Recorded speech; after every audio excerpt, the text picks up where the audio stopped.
आज की कहानी है पिच्छल पेरी भाग 3।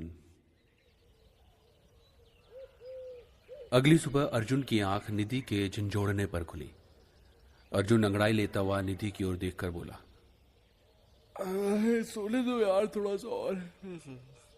अर्जुन की बात पर निधि झल्लाते हुए गुस्से से बोली, दोपहर के 3 बज रहे हैं, 3 बार चाय बना चुकी हूं मैं।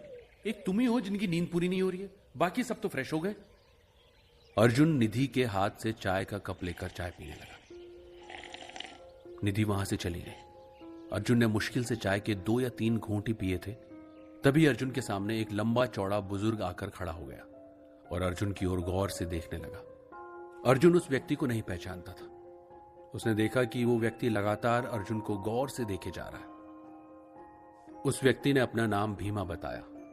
उसने बताया कि बरसों से वो ही इस पैलेस की देखभाल करता आया। अर्जुन को अचानक याद आ गया कि कल ड्राइवर ने शायद इसी भीमा के बारे में बताया था। अर्जुन भीमा से इस पैलेस के बारे में पूछताछ करने लगा। भीमा को उस पैलेस के बारे में बहुत ज्यादा जानकारी थी। भीमा से बातचीत करने के दौरान अर्जुन को अचानक कल रात वाली घटना याद आ गई और अर्जुन ने कल रात वाली घटना का जिक्र भीमा से कर दिया और उसे पूरी घटना बता दी। अर्जुन की बात सुनकर अचानक भीमा का चेहरा दहशत से पीला पड़ गया। उसके चेहरे पर खौफ के साए लहराने लगे। भीमा ने अर्जुन को बताया कि इस पैलेस में कोई लड़की नहीं रहती साहब, शायद उसे कोई वहम हुआ होगा। भीमा की बात पर अर्जुन झल्लाते हुए बोला, ये तुम्हें मैं पागल दिखता हूं भीमा? क्या बात कर रहे हो तुम? मैंने खुद अपनी आंखों से उस लड़की को देखा। साहब आइए मेरे साथ आइए और मुझे वो कमरा दिखाइए जरा। कहां आपने उस लड़की को देखा? दिखाइए जरा। अर्जुन तुरंत भीमा को उस कमरे के सामने ले गया जहां रात में उसने उस लड़की को देखा था।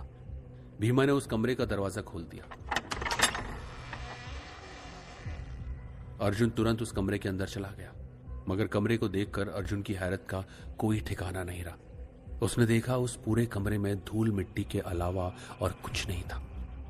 उस कमरे को देखकर दूर से ही ऐसा मालूम पड़ता था जैसे बरसों से उस कमरे में किसी इंसान ने कदम नहीं रखा हो। ये देखकर अर्जुन बुरी तरह से घबरा गया। वो सोचने लगा कि क्या कल रात उसने कोई सपना देखा था या वो सब उसका वहम था।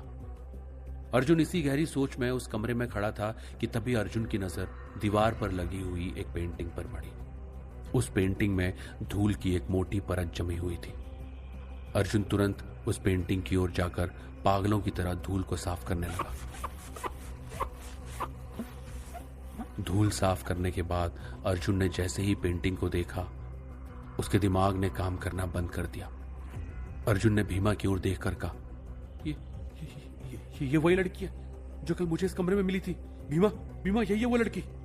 अर्जुन की बात सुनकर भीमा, जो कि पहले से ही दहशत में था, और ज्यादा बुरी तरह से डर गया। भीमा कपकपाती हुई आवाज में अर्जुन से बोला, ऐसा मुमकिन नहीं है साहब।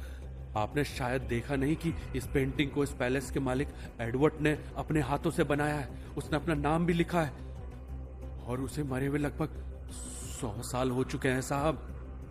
भीमा की बात सुनकर अर्जुन अपना सर पकड़कर खड़ा हो गया। उसके दिमाग में एक सवाल बिजली की रफ्तार से दौड़ रहा था कि आखिर कल रात उसने इस बात पर ध्यान क्यों नहीं दिया। आखिर कल रात जो उसके साथ घटना घटी थी वो क्या थी?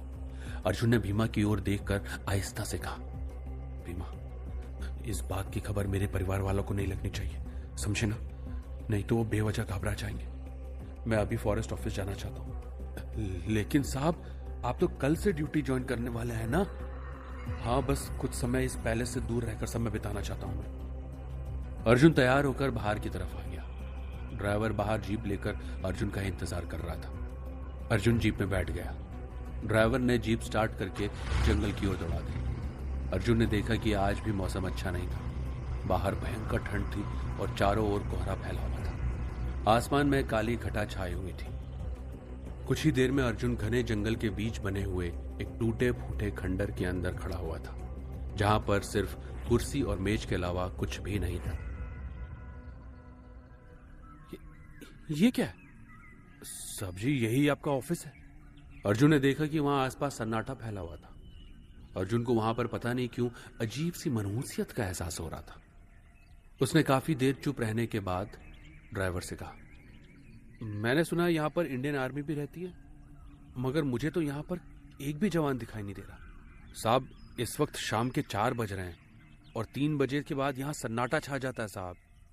ड्राइवर की बात सुनकर अर्जुन चौंक कर बोला, लेकिन क्यों? वो क्या है ना साहब, ये इलाका जंगल और बर्फ से घिरा हुआ है। और साहब, वो अचानक ड्राइवर बोलते बोलते चुप हो गया। ड्राइवर के अचानक चुप हो जाने से अर्जुन ड्राइवर की ओर गौर से देखने लगा। अर्जुन को ऐसा महसूस हुआ जैसे कि ड्राइवर उससे कुछ कहना चाह रहा है लेकिन कह नहीं पा रहा। उस वक्त उसने ड्राइवर से पूछना जरूरी नहीं समझा। अर्जुन को अब वहां पर खौफ महसूस होने लगा था। ठीक है, चलो वापस चलते हैं। अर्जुन की बात सुनकर ड्राइवर ने जीप स्टार्ट कर दी और जीप का रुख पैलेस की ओर कर दिया। अर्जुन गहरी सोच में, उस दहशत भरे अंदाज में, खौफ से भरे उस सन्नाटेदार जंगल को गौर से देखता हुआ जीप में चुपचाप बैठा हुआ था।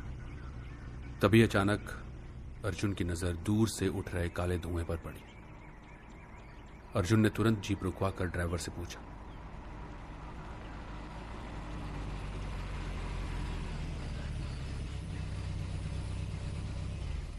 ये धुआं कहां से उठ रहा है?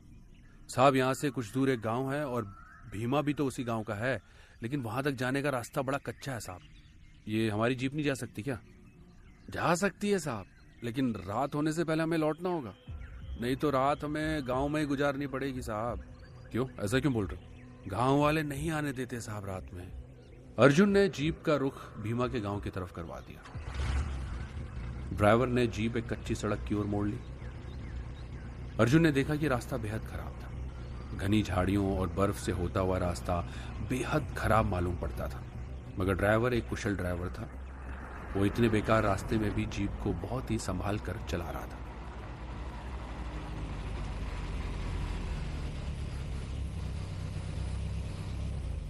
कुछ ही देर में अर्जुन की जीप एक गांव में खड़ी हुई थी।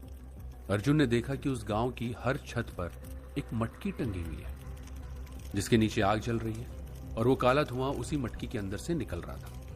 अर्जुन को यह सब देखकर बहुत आश्चर्य हुआ। उसने देखा कि गांव के लोग उसे और ड्राइवर को बहुत ही अजीब नजरों से देख रहे थे। उनके देखने के अंदाज से अर्जुन को ऐसा महसूस हो रहा था जैसे उनके गांव में कोई एलियन उतर कर आ गया। अर्जुन ने ड्राइवर से कहा, ये मटकियां हर घर की छत पर क्यों है? क्या चल रहा है इसके अंदर? और ये बड़ी अजीब सी बदबू इन्हीं में से आ रही है ना? बदबू? मुझे तो कोई बदबू नहीं लग रही सर, लेकिन पता नहीं क्यों अर्जुन को उस धुएं से अजीब सी बदबू महसूस हो रही थी। अर्जुन सोच में पड़ गया और सोचता हुआ देखकर ड्राइवर उससे बोला, साहब, ये गांव के लोग बड़े अंधविश्वासी होते हैं, चलिए चलिए यहां से चलते हैं। इतना बोलकर ड्राइवर जीप में बैठ गया। अर्जुन जीप में बैठने वाला ही था कि तभी अर्जुन के कानों में एक बूढ़ी औरत का स्वर टकराया, रुक जाओ। अर्जुन ने देखा एक बूढ़ी औरत काले रंग की मोटी शॉल पहनी हुई उसके करीब आ गई। वो बूढ़ी औरत अपने गले में बहुत सी मालाएं डाली हुई थी। उसके चेहरे और हाथों पर काले रंग के अजीब से टैटू बने हुए थे। वो अर्जुन को रहस्यमयी नजरों से देखने लगी। देखते ही देखते उस औरत के करीब गांव के और लोग भी इकट्ठा होकर अर्जुन को गौर से देखने लगे। उस बूढ़ी औरत ने अर्जुन की ओर देखते हुए कहा, मैंने अभी सुना कि तुम्हें उस धुएं से बदबू सी आती महसूस हो रही है, हैं? हाँ, और अजीब बात यह है कि ये बदबू के बीच तुम लोग रह कैसे रहे हो? अर्जुन ने बस इतना कहा था कि वो बूढ़ी औरत चीख कर बोली, इसका मतलब तूने उसे देखा है? उसका साया तेरे ऊपर पड़ चुका है। उस बला का साया जिस किसी पुरुष पर पड़ जाता है वो उसकी नस्लों को तबाह करती है। तूने उसे देखा है ना? है ना? तभी जीप का ड्राइवर अर्जुन की ओर देखते हुए बोला, साहब, इन सब की बातों को मत सुनना साहब, चलिए चलिए यहां से चलिए साहब। मगर अर्जुन ने ड्राइवर की बात को अनसुना कर दिया और बूढ़ी औरत को देखकर वो बोला, तुम किसकी बात कर रही हो? अर्जुन की बात सुनकर वो बूढ़ी औरत अर्जुन के बेहद करीब आ गई और आहिस्ता से उसने अर्जुन के कान में भारी आवाज में बोला, पिचल बेरी।